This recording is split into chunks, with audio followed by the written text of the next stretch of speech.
Hello again, this is Shemyaza. I'm responding to something from Blue Adept 111. He posed three quite interesting questions that are very difficult to answer. The first question was, I think he phrased it, what is the simplest creature that will experience pain, that can experience pain? And his listing was a paramecium, a jellyfish, an earthworm, a slug, a housefly, a frog, a mouse, a cat, a dog, a chimp, or a human being.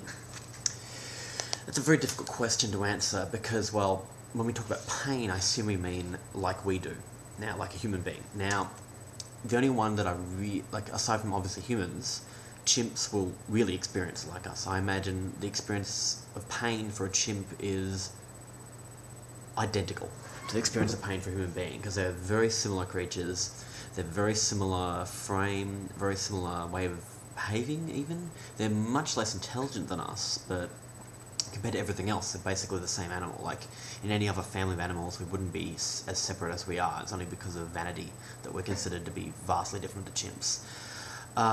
But if you trace away back, I think mouse is probably the only creature, the lowest of your low. I don't like to use a hierarchy, but I guess it's what you're going to have to do on that list that experiences pain like us.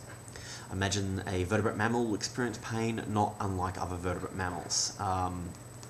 It'll react negatively, it will have the similar sort of neural things happen, I guess, so it'll be, to all intents and purposes, in pain. When a mouse is screaming from being stuck on something, it's hurting. A frog is also a vertebrate, but I don't think frogs react to pain like we do. You could say maybe they don't react to pain because they don't experience it. Like frogs, I've seen footage of a frog with a crushed eyeball, and it fundamentally doesn't react to that differently to when it did have both eyes.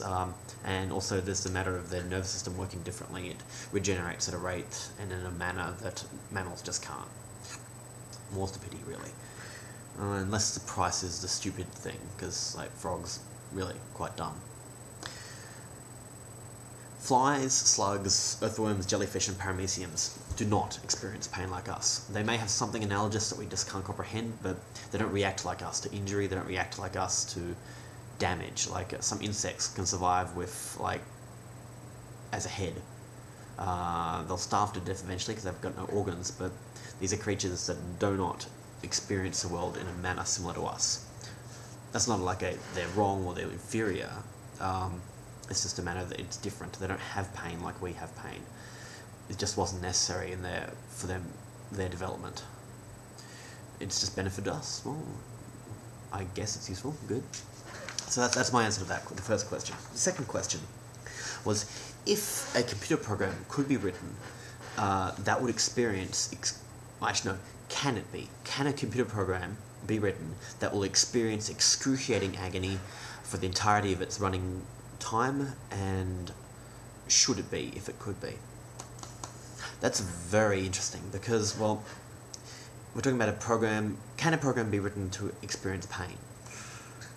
I believe that intelligent software, like a computer sense, is possible. I don't think we have the technology now for it, or the computer science to develop such a thing, but I think it is possible. So, yes, and I guess you could do something, if it's running something like a human mind, it could run something like human pain. So, yes, you could write something to experience excruciating pain. Now, my initial reaction, it took me a bit to get my head around this, because it didn't feel like I'd actually cared, because I was saying, well, if you want to simulate pain, couldn't you do it on a computer? Wouldn't that be not immoral? But if it actually is an entity experiencing pain, that seems wrong. So if we're talking excruciating pain like a human being, then that is wrong. It's building a creature to feel pain. I did think of a exception to the why it being universally wrong, is if you could somehow build the entity to consent to it. If it is, part of its makeup is its consent. Now that opens up another can of worms of slavery and free will. Like, if you create something that wants to be a slave, is that okay?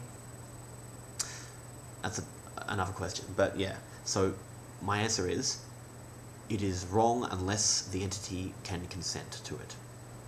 And maybe it's impossible to conceive of a situation where you consent, but maybe it's possible. Regardless, that's my answer. The third question There are a pair of ants who are chatting, and they are talking about the potential existence of a consciousness vastly more powerful than their own. Now, what do I think of their idea that if such a thing really did exist, like a more advanced consciousness, like a human being, if it's so powerful and so overwhelmingly more advanced, why does it allow suffering to occur for ants? Wouldn't it do something about that? I think these ants are not thinking things through very well because, for one thing, they have evidence. Like, maybe their consciousness is such that they can't perceive it, and maybe they don't have evidence, but humans do act upon ants. They can see the effects of humans, they can actually see humans themselves. Like, ants' eyes are good enough to do that. Their brains, I don't think are good enough to have this conversation that we're discussing, but that's irrelevant. But, as on another side, these ants have no reason at all to think that such an entity could be friendly, or have any empathy towards ants. It could exist, and it does have the power and awareness to help ants, perhaps, but it doesn't.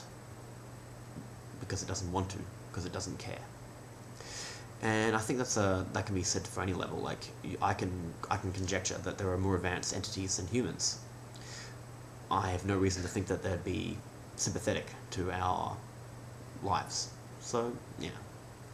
As with the ants, as with us, and yeah, Blue Adept 111, I'm going to have a look at your stuff, because this was intriguing. Thank you.